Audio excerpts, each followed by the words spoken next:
Drop the ego. Touch the indestructible power. Buddhist wisdom. There is a belief so obvious that no one has ever thought to question it. I exist. This is me. We grow up, love, get hurt, hope, feel disappointed. Everything revolves around this sense of I. But if one day you pause, look deeply within, and ask, what exactly is this I? You will notice something strange. The answer seems to dissolve the moment you try to grasp it. You can point to your body. But the body you had 7 years ago no longer exists. Every cell has changed. You can point to memory. But memory is always distorted, always shifting. You can rely on personality, preferences, thoughts. But all of these change with time, circumstances, pain, and growth. So what inside you is unchanging? Does a fixed entity called the self truly exist? This is the question the Buddha pierced into, not to argue philosophy, but to touch the very root of human suffering. The strange thing is, even though everything within us changes, we still insist. I have changed a lot, but I'm still myself. This contradiction is subtle. If everything changes, body, mind, memory, what ensures that I continues? If there is an unchanging me, how can I change at all? If all things transform, what makes us say, it's still me? The Buddha's answer astonished thousands of years of Western philosophy. We have mistaken a continuous flow for a separate, solid entity. Imagine a flame being passed from one candle to another throughout the night. We say the flame is still burning, but in reality, it's never the same flame. It is only a continuous process of reactions, each moment new, each moment different. Humans are the same.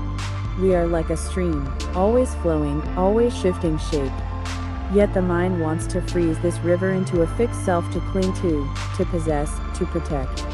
And in that very moment, suffering is born. In everyday life, we divide ourselves into two parts. Amy, who is observing. Amy, who is being observed. When we say, I'm disappointed in myself. I can't control myself. I hate who I am. Who is disappointed? Who is being disappointed? Who is hating whom? If the self were one single entity, how could this splitting occur? This is the illusion the Buddha called inner fragmentation, the foundation of all psychological conflict. The amazing thing is that modern neuroscience confirms this. There is no central controller in the brain. Only countless parallel processes, and none of them is the boss. The feeling of I am controlling everything is only a convenient illusion. An illusion that helps us function. But when we believe it is real, we become afraid, defensive, tense, wounded. Many people misunderstand the Buddha and think he taught there is no self. This is a misconception. Once, a wandering ascetic asked the Buddha, does the self exist? The Buddha remained silent. Then, does the self not exist? He remained silent. This silence was wisdom, not avoidance. If he said the self exists, people would fall into eternalism, believing in an unchanging soul. If he said the self does not exist, people would fall into nihilism, thinking life is meaningless, denying moral responsibility. Both lead to suffering. The Buddha taught another direction, anatta, not self. Which means, we do not deny phenomena. We simply stop treating them as objects to cling to. Like looking at a cloud, you see it, you know it's drifting, but you never think, that is me.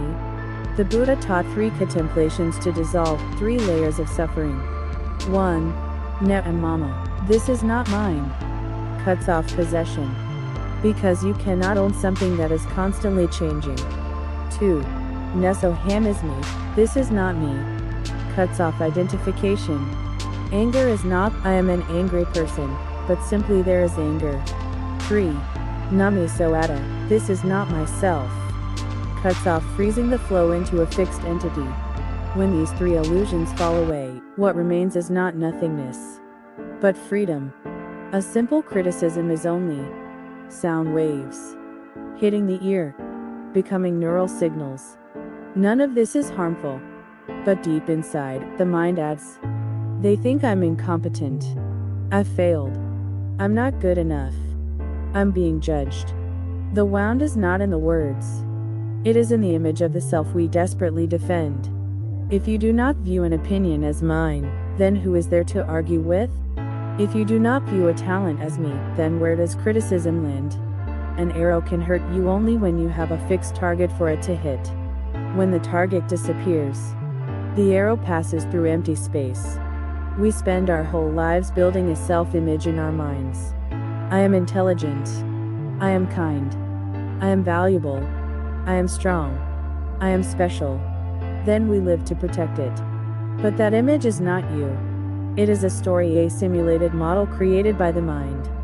This story can be easily shattered by criticism, cracked by failure, shaken by comparison, broken by judgment. When the story is attacked, we feel as though we are being attacked because we have identified with it.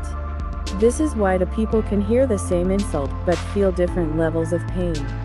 Not because the insult is different, but because their degree of attachment to identity is different. If the self is an illusion, why is suffering real? Think of a nightmare.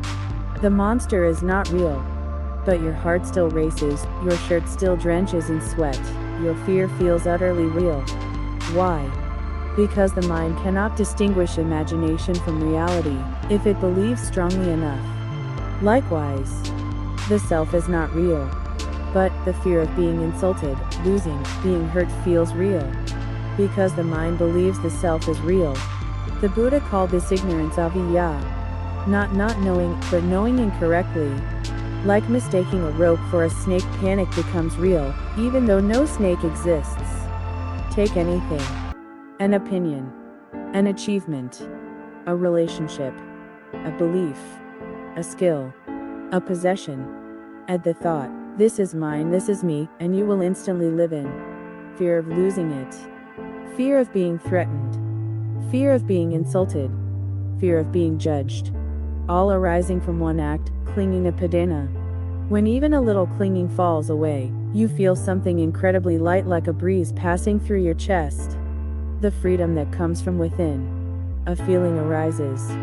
Instead of, I'm angry, I'm wrong, I failed. You can see, there is anger, there is a wrong thought, there is sadness. Immediately, the emotion is no longer labeled as me. It becomes just a phenomenon arising and passing, like a wave. Emotions are not trying to harm you. They just want to move through. It is your resistance that makes you suffer. The Buddha was very clear. Vedana, sensation, including pain. Dukkha, suffering, the story we add to it. Pain is natural. A living body must feel pain to survive. But suffering is optional. A wise person can feel pain without turning it into the story, I am being harmed. Like the Buddha in his final years, physically in pain, but mentally serene, because there was no one inside to cry out. Why is this happening to me? Unshaken mind, akampita chitta, does not mean a mind without emotion.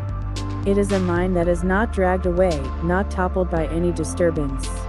Like a pillar of stone in a storm. Winds blow, but nothing sticks to it, so it remains unmoved. When you stop being a trembling entity trying to protect itself, you become untouchable. Not because the world is gentler, but because you are no longer a target. When the illusion of self dissolves, you fail without becoming a failure. You are criticized without feeling attacked. You feel sadness without turning it into identity. You love without fear of loss. You live without performing. You feel pain without feeling violated. You touch each moment without needing to create a story about it. You stop turning life into a report card for your self-worth. When you no longer ask, what does this say about me? You return to life in its most genuine, simple, natural form. Not empty. Not meaningless. Not nihilistic. But full of clarity, lightness, peace, presence, freedom. You do not lose the self. You only lose the wrong image of the self. When the false costume falls away, you do not disappear. You appear for the first time. Your whole life, you've tried to protect a vague entity, me. But when you look carefully, deeply, with the awareness of someone ready to face truth, you discover this. The one you've been protecting all these years was never a fixed entity. And when that becomes clear, all the fears based on that protection collapse. Fear of judgment, fear of rejection, fear of failure, fear of inferiority, fear of not being enough, fear of loss, all fall apart like a gust of wind blowing through a paper house. In that moment, you do not become immortal or perfect. You simply become real. Nothing left to prove. No one left to defend. No image left to maintain. Only life clear, open, unobstructed. That is not victory. That is liberation. Thank you for watching until the end of the video. Don't forget to like and subscribe to the channel to watch more interesting videos.